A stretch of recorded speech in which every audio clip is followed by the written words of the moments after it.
بسم اللہ الرحمن الرحیم۔ میں محمد تنویر خان ایک دفعہ پھر محفل ٹی وی کی جانب سے آپ کی خدمت میں حاضر ہیں۔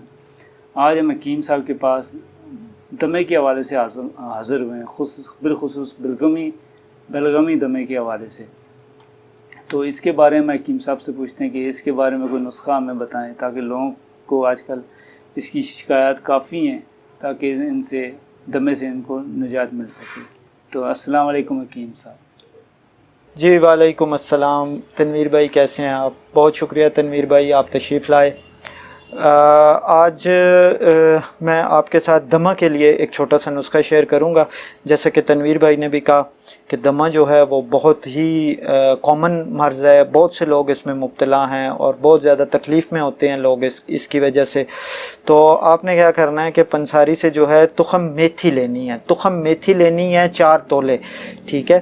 رائی لینی ہے آپ نے 2 تولے، اور کلونجی لینی ہے آپ نے 2 تولے، اور پھر اس کے بعد کاکڑا سنگی لینی ہے، یہ 8 تولے لینی ہے آپ نے۔ تو بلغمی کھانسی کے لیے، بلغمی دمے کے لیے، دمے کی مختلف اقسام ہیں، لیکن اگر آپ کو بلغمی دمہ ہے جس کے ساتھ بلغم کثرت سے خارج ہوتا ہے، تو وہ اس کے لیے یہ نسخہ بہت ہی زود اثر ہے، بہت اچھا رزلٹ ہے، اور ودن فیو ڈیز جو ہے نا یہ انشاءاللہ دمہ میں ریلیف دیتا ہے۔ تو ایک دفعہ پھر سے میں ریپیٹ کر دیتا ہوں نسخہ۔ تخم میتھی 4 تولے، رائی 2 تولہ، اور کلونجی 2 تولہ، اور کاکڑا سنگی جو ہے یہ آپ نے 8 تولے لینی ہے۔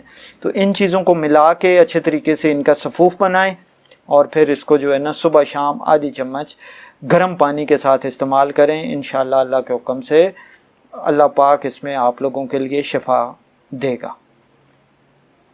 تو جیسا کہ آپ نے سنا دمے کے بارے میں نسخہ، امید ہے کہ آپ کو یہ مختصر سی ویڈیو پسند آئی ہوگی۔ اسی پر ختم کرتے ہیں۔ محفل ٹی وی کی جانب سے محمد تنویر خان کو اجازت دیجیے۔ اللہ حافظ۔